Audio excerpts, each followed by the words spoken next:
안녕하세요. 히즈빈스 커피 최경무입니다.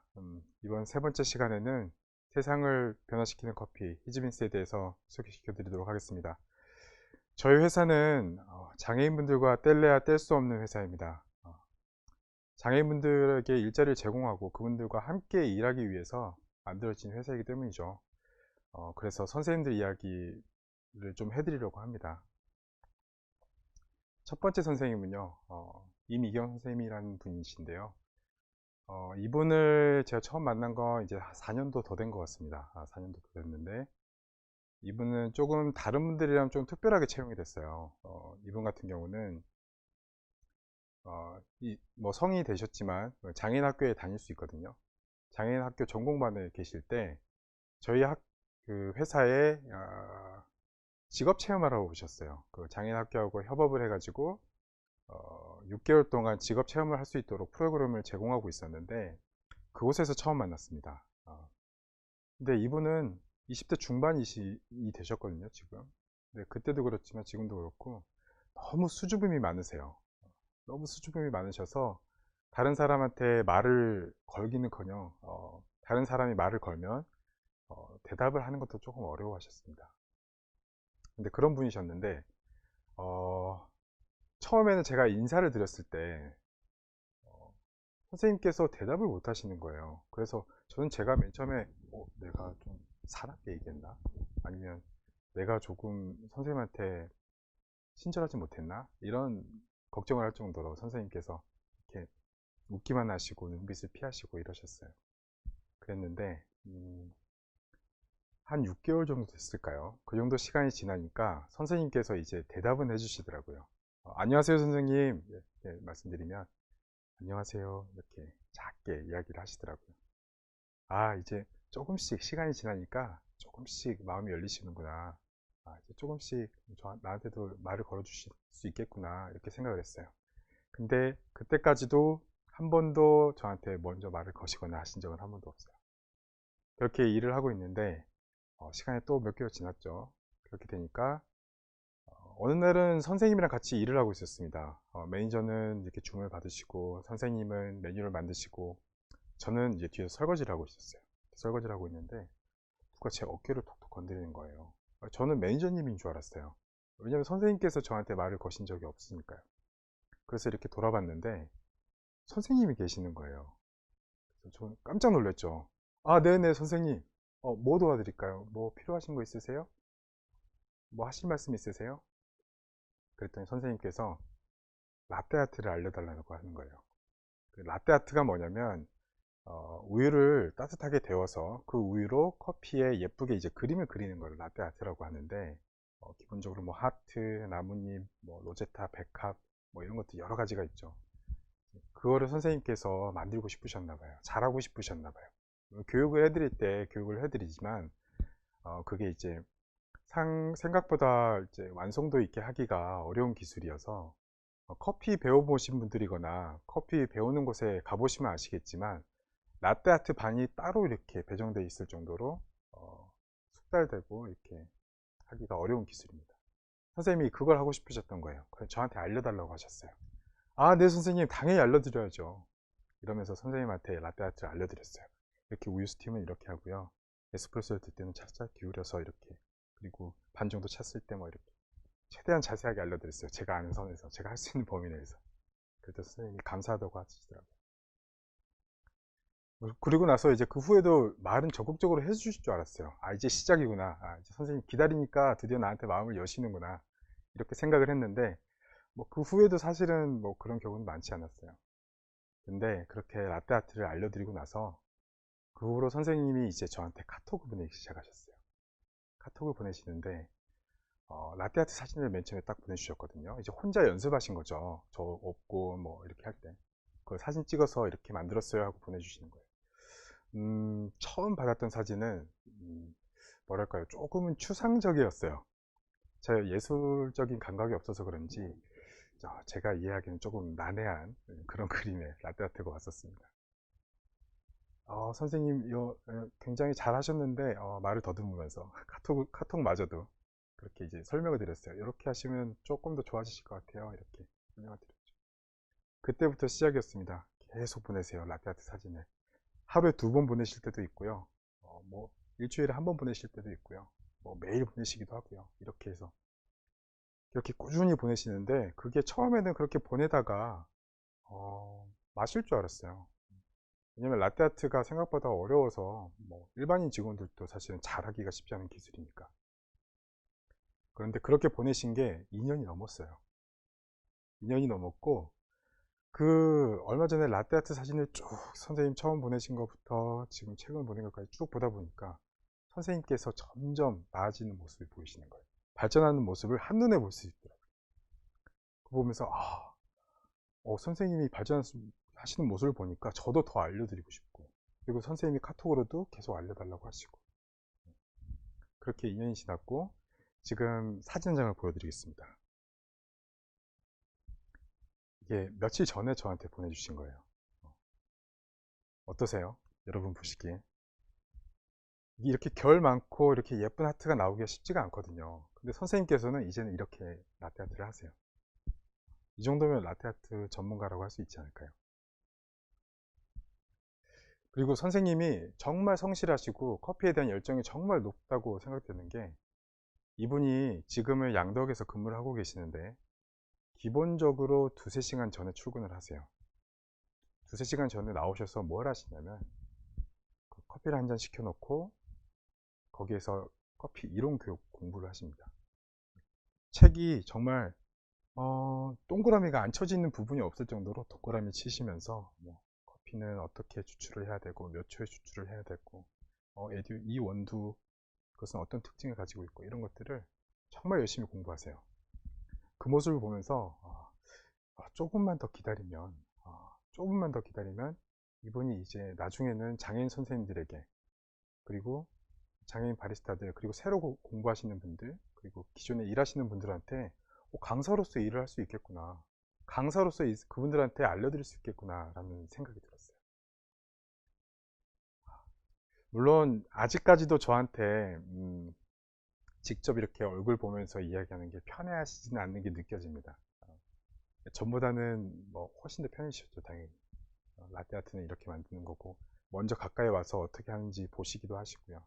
이렇게 조금 더 편해졌지만 실제로 대화한 것과 카톡상으로 대화한 것을 비교를 하면 절대 과장이 아니고요. 카톡상으로 한 10배를 대화를 했어요. 실제로 대화를 하는 것보다. 아직은 그분은 카톡이 더 편하신 것 같아요. 저는 선생님이 나중에 실제로 만나고도, 그리고 고객들을 만날 때도 조금 더 편해지시고 하면 나중에는 충분히 훌륭한 강사가 되실 수 있다고 생각을 합니다. 두 번째 선생님에 대해서 또 소개시켜 드리려고 합니다. 두 번째 선생님은 지금은 이제 50대가 돼 가시는 분이시고요. 처음 들어오셨을 때 40대 초반이셨어요. 이윤정 선생님이라는 분이신데, 예전에 저희가 창업 스토리 말씀드릴 때 들으신 분은 있으시면, 그때 선생님들의 꿈에 대해서 저희들이 조사를 한 적이 있어요. 선생님들의 꿈이 뭘까 궁금해서 조사를 한 적이 있는데, 1순위가 직업을 가지고 싶다, 돈을 벌고 싶다, 일자리를 가지고 싶다, 이거였고요. 두 번째가 뭐였냐면 연애하고 싶다, 결혼하고 싶다 였어요. 이게 뭐 절대 이상한 게 아니고요. 일반인들도 뭐 여자친구 있니? 여자친구 사귀고 싶은데 좋은 사람이 없어, 뭐 이런 얘기도 많이 하잖아요. 그분도 똑같습니다. 연애하고 싶고 결혼하고 싶은 거 자연스러운 거예요. 당연한 거고. 근데 그분이 어느 날 저희한테 기쁜 소식을 전해주셨어요. 바리스타로 일을 하실 때였는데 40여 년 만에 처음으로 여자친구가 생기셨대요. 와, 정말이냐고. 너무 기쁘다. 어디서 만나셨어요? 교회에서 만나셨대요. 그럼 교회 오빠세요? 흔히 말하는? 네. 아니, 교회 동생이랍니다. 연상이신 거죠. 그렇게 축하해주고 있는데 선생님 표정이 그렇게 밝진 않아요. 고민이 있어 보이세요. 무슨 고민 있으시냐고, 왜 그러시냐고 그랬더니 선생님께서 연애를 하고 이렇게 좋은 여자분을 만나서 이렇게 연애하니까 너무 좋은데 내가 결혼을 할 수 있을까요? 못하겠죠? 어렵겠죠? 이렇게 얘기를 하시는 거예요. 저희는 그랬죠. 무슨 소리 하시는 거냐고. 선생님, 지금 이제 정신과 약도 많이 줄어드셨고, 증상이 올라온 지도 너무 오래되셨고, 건강하고, 지금 돈도 벌고 계시는데, 왜 결혼을 못 하시냐? 결혼하실 수 있다. 같이 고민해보자. 이렇게 같이 고민하기 시작했어요. 멤버들끼리 모여서 또. 어떻게 하면 선생님이 결혼할 수 있을까? 어떻게 하면, 어떻게 도와드릴 수 있을까? 고민하기 시작했죠. 근데 많은 남성분들이 아마 공감하실 거예요. 결혼을 하기 위해서는 뭐가 중요하냐? 프로포즈가 굉장히 중요하죠. 그리고 그걸 여성분들은 또 손꼽아 기다리시기도 하고요. 그래서 그래 뭐니 해도 프로포즈가 중요하다. 우리가 프로포즈를 멋지게 해서 결혼을 꼭 성공시키자. 그래서 이제 아이디어를 짜기 시작해요. 어떻게 프로포즈를 할까? 서프라이즈로 해야겠지? 그럼 서프라이즈로 하는데 어떤 식으로 해야 될까? 고민하기 시작해요. 그때 이제 동영상 하나가 굉장히 유명했어요. 웹상에서. 이제 해외 영상이었는데 플래시몹이었어요. 광장에서 프로포즈하는 영상이었는데 여성분이 걸어가는데 갑자기 주변 모르는 사람들이 춤을 추고 노래를 하고 뭐 메시지를 전달하고 꽃을 주고 막 이런, 그러면서 마지막에는 남자분이 그분한테 프로포즈하는 영상, 그런 영상이 있었습니다. 그래, 이거다. 우리도 이렇게 하자. 서프라이즈로 굉장히 성대하게 프로포즈를 하자. 이렇게 준비하기 시작했습니다. 3개월 동안 준비했어요. 3개월 동안 매주 모여서 춤 연습하고 노래 연습하고 또 그 학교에 있는 댄스 동아리 분들 섭외하고, 그리고 공연 기획 쪽 전공하는 친구들은 어떻게 동선을 짜야 되지? 어떻게 해야 극적일까? 어떻게 해야 멋있게 나올까? 이것들을 고민하기 시작해요. 그렇게 3개월을 준비했습니다. 저희 매장 중에 아까 소개시켜드린 포항시 문화예술회관에 이제 매장이 있다고 말씀드렸잖아요. 거기가 저희 매장 중에 제일 넓은 곳이에요. 50평이 넘으니까요. 여기에서 하기로 결정을 합니다. 그리고 그때는 주말이었어요. 그래야 학생들이 다, 저희들이 학생이었으니까 다 모여서 이렇게 최대한 많은 사람이 모여서 축하를 해줄 수 있으니까요. 그렇게 준비를 하고 이제 시작했습니다. 일단 자리 배치를 잘했어요. 잘해야 했어요. 왜냐면 우리가 원하는 곳에 그 선생님 사모님께서 앉으셔야 되고, 그리고 저희들이 그 주변에 앉아 있어서 준비를 하고 있었어야 되니까. 그렇게 해서 여자친구분이 오셨어요. 그리고 커피를 주문하시고 그 자리에 가서 이제 윤정 선생님 기다리는 거예요. 거기서 약속을 했으니까 앉아서 기다리시는데 이제 갑자기 음악이 나오기 시작합니다. 그때 선곡했던 노래가 JYP의 청혼가. 음악이 나오기 시작하면서 갑자기 앞에 있던 남학생들이 춤을 추기 시작해요. 자기 앞에서. 맨 처음에 너무 놀라죠. 아니 무슨 카페가 이렇지? 이 사람들은 뭔데 내 앞에서 춤을 추고 있나? 이런데 그냥 당황하시면서 보기 시작하셨어요. 그 남학생들이 춤을 추고 그 뒤쪽에 있던 여학생들이 일어나서 또 앞에 와서 춤을 추고, 이렇게 하면서 춤을 추다가 가운데 길이 만들어졌어요. 이렇게 쫙 갈라지면서 거기로 윤정 선생님이 걸어오십니다. 한 손에는 꽃다발을 드시고 한 손에는 프로포즈할 목걸이를 드시고 이렇게 오셨어요. 그리고 여자친구한테 이렇게 말씀하셨어요. 저와 평생 함께 사시지 않겠습니까? 저와 결혼해 주십시오. 이렇게 말씀하시는데 표정은 너무 굳어 있었어요. 저게 정말 청혼하는 사람 표정이 맞나 싶을 정도로 조금 굳어 있긴 했지만 그래도 프로포즈를 하셨습니다. 어떻게 됐을까요? 당연히 이렇게 성공을 했으니까 제가 여기서 말씀드리고 자랑하고 있겠죠. 그곳에서는 이렇게 그 장면이고요. 그때 성공하셨고요. 지금은 결혼 8년 차가 되셨어요. 저기 사진에 보이는 그 두 분 뒤에 보이는 사람들이 저희 학생들이고 저희 직원들입니다. 이렇게 해서 성공하셨고 두 분 8년 차가 되셨고 여느 남편들이랑 똑같아요. 그렇게 얘기하세요. 이제 퇴근 시간 되시면 또 집에 가야 되네 이러면서 이런 얘기 하시는데, 그리고 또 바가지 긁을 텐데 뭐 이런 얘기도 농담처럼 하시고, 근데 얼굴은 항상 웃고 계세요. 행복해 보이세요. 잘 지내고 계세요. 두 분도 가끔 같이 오시기도 하시는데 여전히 행복해 보이십니다. 그리고 다음 분을 소개시켜 드릴게요. 이분은 신말철 바리스타 선생님이신데요. 저희 1호 바리스타세요. 그 창업 스토리에 나오는 네 분의 바리스타 선생님들 중에 한 분이신 거죠. 그 뒤로는 지금 이제 바리스타 기수로 따지면 거의 30기가 넘을 겁니다. 30기가 넘는 후배들이 있으세요. 그분들이 이분을 뭐라고 부를까요? 예, 조상님 이렇게 부릅니다. 1호 바리스타시니까. 그리고 뭐 히즈미스 화석이라고 부르기도 하고요. 히즈미스 역사와 함께 해오셨기 때문에 이분을 그렇게 농담처럼 불러요. 이분의 이야기는 사실 지금 요즘이 아니고요. 예전에 히즈미스를 시작하고 얼마 안 됐을 때의 이야기예요. 한동대점이 저희 첫 번째 매장이고요. 그곳에서 근무하실 때 이야기인데 어느 날은 이렇게 바쁘게 일하고 있었어요. 한동대점이 그때 굉장히 바빴거든요. 왜냐면은 한동대 안에 이제 이렇게 인테리어를 하고 이렇게 해서 들어온 카페들이 저희가 첫 매장이었거든요. 그래서 학생들이 많이 사랑해 줬어요.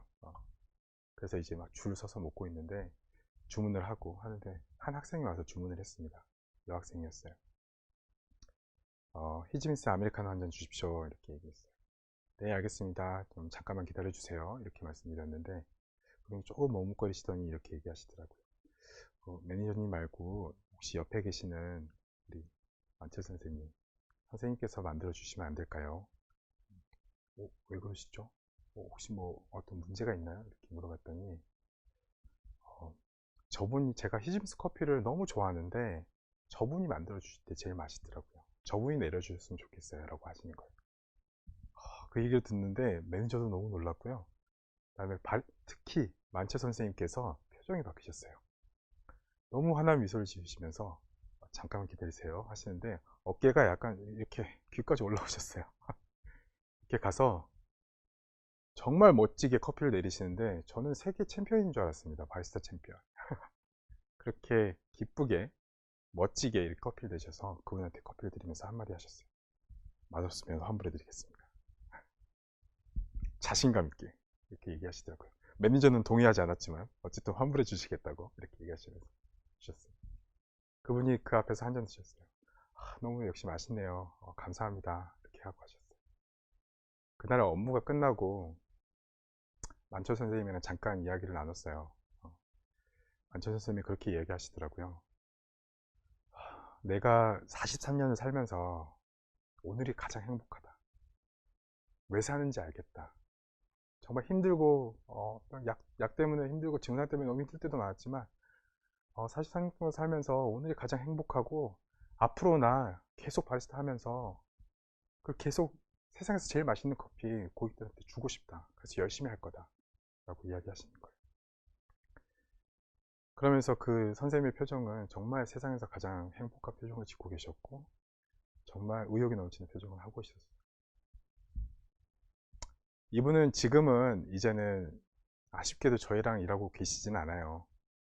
이분은 바리스타 근무를 하시면서 새로운 꿈이 생기셨어요. 그게 뭐였냐면 사회복지사. 본인이 이렇게 회복되는 것을 경험했고 그리고 장애인도 할 수 있다는 것을 후배들한테 보여줬으니 본인이 사회복지사가 돼서 예전의 자신과 같은 처지에 있는 사람들을 돕고 싶다고 하셨어요. 그렇게 해서 당연히 입학을 하셨고요. 공부를 하셨고요. 지금 졸업을 하셨어요. 사회복지사가 되셨습니다. 그래서 지금은 뭐 장애인복지기관에서 일도 하시고요. 그리고 대학교에서 강의도 하시고요. 그리고 지금 이제 그 본인 뒤를 따라오고 있는 그런 후배들을 지지하고 응원하는 동료 지원가로 활동하고 계십니다. 이렇게 세 분의 장애인을 소개시켜 드렸어요. 어떠신가요? 선생님들 하실 수 있다는 생각 드시지 않으세요? 미경 선생님은요, 장애인 커피 전문가가 거의 완성되셨습니다. 라떼아트 전문가는 이미 되셨고요. 이론도 이제 열심히 공부하셔서 교육도 하실 수 있을 거예요. 그리고 윤정 선생님도 일반인처럼 결혼도 하시고 그리고 돈도 버시고 따님도 생기셨었거든요. 따님도 결혼하셨거든요. 일반적인 사람처럼 살고 계세요. 그리고 만철 선생님도 이제는 전문직이세요. 사회복지사라는 전문직에 종사하고 계십니다. 이분들 다 하실 수 있습니다. 근데 이분들 말고 히즈미스에 계신 선생님들 말고 다른 분들도 계시잖아요. 아까 말씀드린 것처럼 500만 정도 되는 장애인분들이 계시는데 그분들은 어떻게 한국에서 경제 활동을 하고 계실까요? 표를 보면서 한번 설명드리도록 하겠습니다. 왼쪽에 보이는 표는 전체 기업 중에 장애인을 고용하고 있는 기업의 퍼센티지 4.1%예요. 그리고 오른쪽의 표는요, 장애인 고용률이라고 해서 전체 근로자 1,400만 명 중에 몇 퍼센트, 몇 명이 채용되어 있나 보니까 1.4%입니다. 인원수로 따지면 20만 명밖에 안 돼요. 다음 표를 보도록 할게요. 그러면 장애인분들이 1.4% 일을 하고 있는데, 그럼 그 중에 정신장애인은 얼마나 될까요? 1.4%에 1.4%. 2,800명 정도밖에 안 돼요.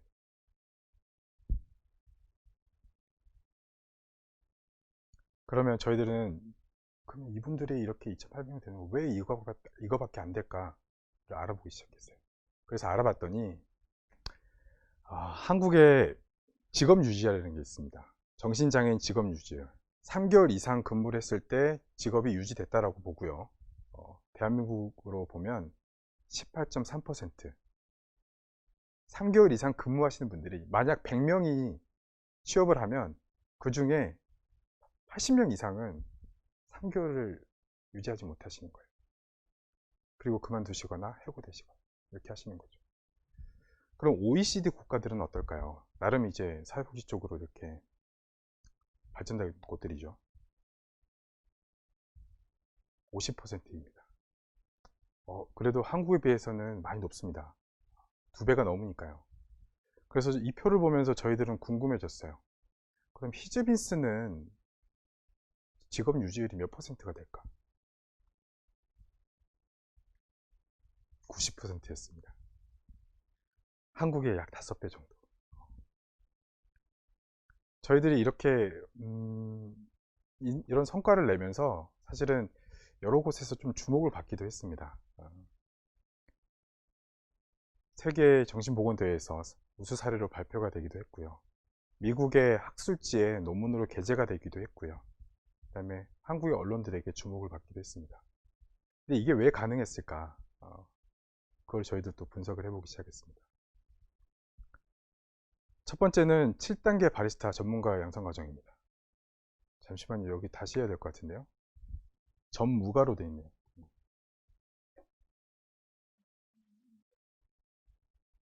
이 정도.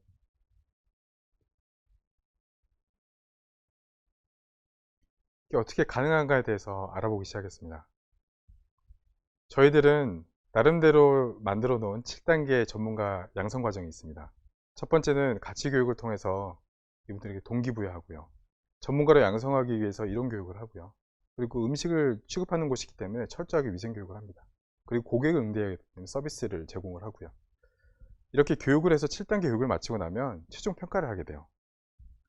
최종 평가를 하고요. 만약에 이제 부족한 부분이 발견되면 탈락할까요? 취업이 취소될까요? 아니면 다시 돌아갑니다. 이 단계별로 나눠져 있는 곳에 각각 떼서 또 다시 한번 교육을 하는 거죠. 저희가 맨 처음에 핵심 가치를 말씀드릴 때 사랑은 오래 참고 온유하라고 말씀드렸는데 그 가치가 여기서 적용되고 있습니다. 그 다음으로 중요한 것은 다각적 지지 시스템이라는 겁니다. 장애인 근로자 1명이 근무를 지속하고 전문가로 양성되기 위해서 최소 7명의 전문가들, 그리고 동료들, 그리고 자원봉사자들, 이런 사람들이 붙는 거죠. 첫 번째로는 전문 매니저, 담당 매니저입니다. 매장에. 두 번째로는 대학교 자원봉사자들, 이렇게 대학과 연계되어 있는 곳 같은 경우는 이분들이 좋은 친구가 되어주세요. 세 번째로는 장애인 사회복지기관의 동료들입니다. 동료들이 당신은 할 수 있다, 이렇게 응원을 많이 해주시거든요. 네 번째로는 장애인 선배입니다. 장애인 선배는 모습으로, 존재로 이렇게 보여주세요. 나도 저 사람처럼 될 수 있다. 저 사람처럼 나도 좋은, 멋진 바리스타가 될 수 있다. 그리고 다섯 번째로는 본사의 사례관리자입니다. 이렇게 사례관리를 받을 수 있어요. 그리고 원래 소속해 있던 사회복지사로부터도 응원과 지지를 받을 수 있습니다. 그리고 사회복지 전문가, 그리고 정신과 전문가를 통해서 조언을 받습니다. 이런 지지 시스템을 통해서 히즈빈스에서는 한 분 한 분이 전문가로 양성되고 있습니다. 히즈빈스는 장애인분들에게 일할 수 있는 일자리를 제공하고 있는 회사입니다. 거기서 그치는 것이 아니라 다각적 지시 시스템을 통해서 그분이 오랫동안 카페에서 일할 수 있도록 응원하는 곳입니다. 그리고 여기에서 거기서 그치는 것이 아니라 장애인과 비장애인이 소통을 통해서 치유와 회복이 되는 그런 회사입니다. 저희 히즈빈스가 엄청나게 뛰어난 기술과 뭔가 특별한 시스템과 노하우가 있어서 저희들이 이 일을 할 수 있었던 것이 아닙니다. 그저 다른 기업에서 하지 않는 것을 조금 더 했거든요. 한 번 더 알려주는 거, 선생님에게. 그리고 자세히 알려주는 거, 그리고 기다려주는 거, 그리고 그분들 목소리에 귀 기울이는 거. 이렇게 특별하지 않은 일들을 조금 더 했더니 히즈빈스에서는 특별한 일들이 일어났습니다. 여기 지금 듣고 계신 분들 중에서도 창업을 준비하시는 분들이 계시다고 들었어요.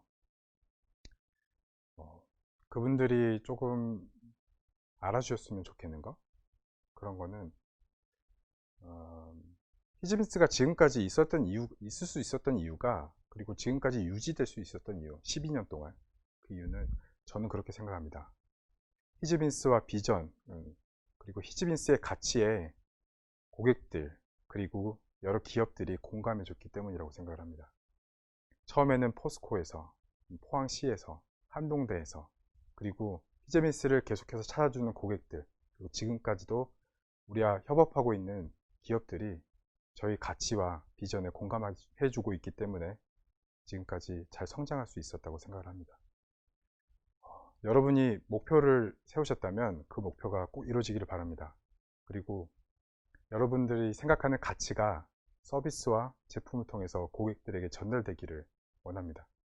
그리고 그 전달된 가치를 통해서 가치에 고객들이 공감할 수 있었으면 좋겠습니다. 감사합니다.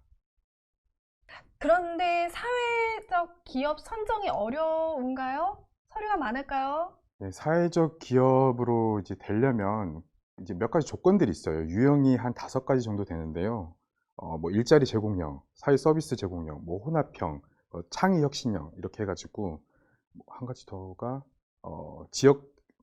지역사회 공헌형 이렇게 해가지고 5가지가 있는데 그 각자 유형마다 서류가 너무 달라서 사실은 제가 뭐 어떻게 많다 적다라고 설명드리기는 어려운데 거기 일자리 제공형 같은 경우는 채용하고 있는 인원은 그 30% 이상만 소외계층이면 통과가 되거든요. 그리고 이제 뭐 범법 기록이나 뭐 이런 것들만 좀 없으시면 크게 문제는 없지 않을까 생각이 듭니다. 네. 자, 사회적 기업을 운영하고 있는 대표님의 창업에 대한 마인드가 궁금해요. 라고 올려주셨어요. 대표님이 창업 마인드. 대표님께 들으면 정말 좋겠는데. 네, 이사님께서 대신 말씀해 주시겠습니다. 저희들은 기본적인 마인드는 그거예요. 저희들이 회사를 만든 게 그분들과 함께 하기 위해서라고 말씀을 드렸잖아요.